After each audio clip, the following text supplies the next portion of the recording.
అస్సలాముఅలైకుం. నేను ఈరోజు వచ్చేసి వాంగీబాత్ చూపిస్తున్నానండి. వాంగీబాత్కు కావాల్సిన పదార్థాలు ఏంటో చూద్దాం. ఒక పావు కేజీ వంకాయ ముక్కలు, ఉల్లిగడ్డ ముక్కలు, కరివేపాకు, నిమ్మకాయ, ఎండుమిర్చి, కొత్తిమీర, వెల్లుల్లి రెబ్బలు, శనగపప్పు, పల్లీలు, కొంచెం కాజు,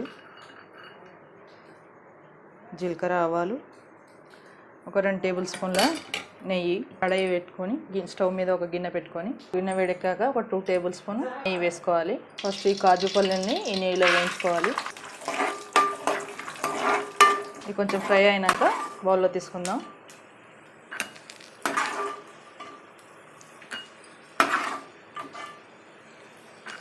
కాజు పల్లీలు పక్క తీసుకున్నాక జీలకర్ర, ఆవాలు,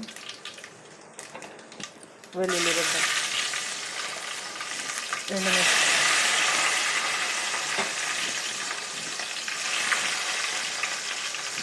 ఉల్లిపాయ ముక్కలు,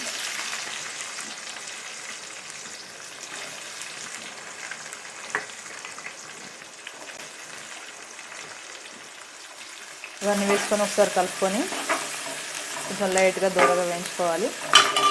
దీంట్లోనే కరివేపాకు కూడా వేసుకుందాం.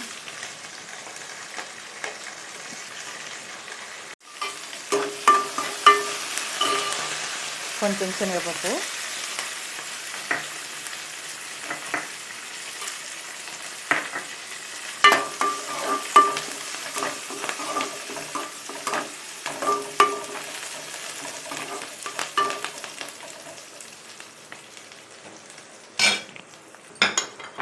దీంట్లో వంకాయ ముక్కలు యాడ్ చేసుకుందాం.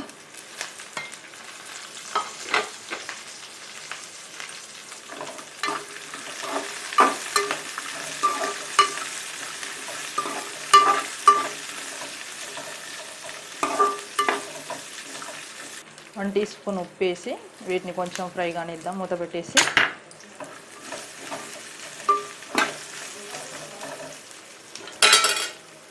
ఫ్రై అయిపోయినండి కొంచెం వంకాయలు. ఈ 1 టీ స్పూన్ అల్లం వేసుకోవాలి.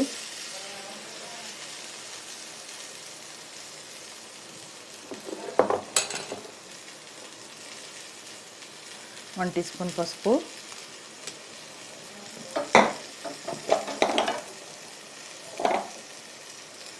1 టేబుల్ స్పూన్ కారం. ఒకసారి కలుపుకోవాలి ఇవంతా.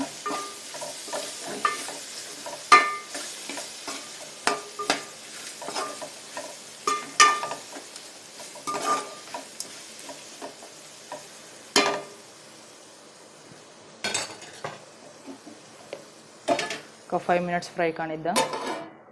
ఇదంతా ఫ్రై అయిపోయిందండి. దీంట్లో రైస్ యాడ్ చేసుకోవాలి. ఇప్పుడు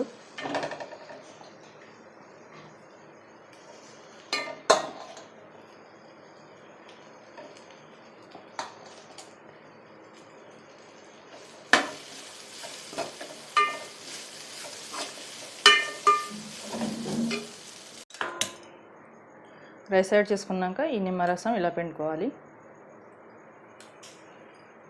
ఒక 2 నిమ్మకాయల రసం, నిమ్మరసం యాడ్ చేసుకున్నాక ఒక 1/2 టీ స్పూన్ ఉప్పు. ఇందాక మనం ఫ్రై అవుతుంటే 1 స్పూన్ వేసాం కదా, అందుకే 1/2 టీ స్పూను ఇది కూడా వేసుకొని ఒకసారి కలుపుకొని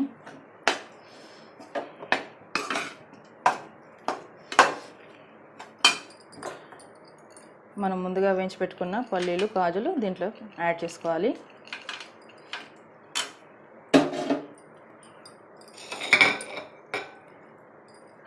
కొత్తిమీర చల్లుకొని ప్లేట్లో సర్వ్ చేసుకుంటే వాంగీబాత్ రెడీ అయిపోయిందండి. ప్లేట్లో సర్వ్ చేసుకుందాం.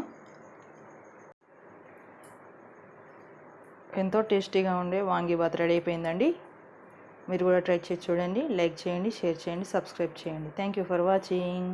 అల్లా హాఫీజ్.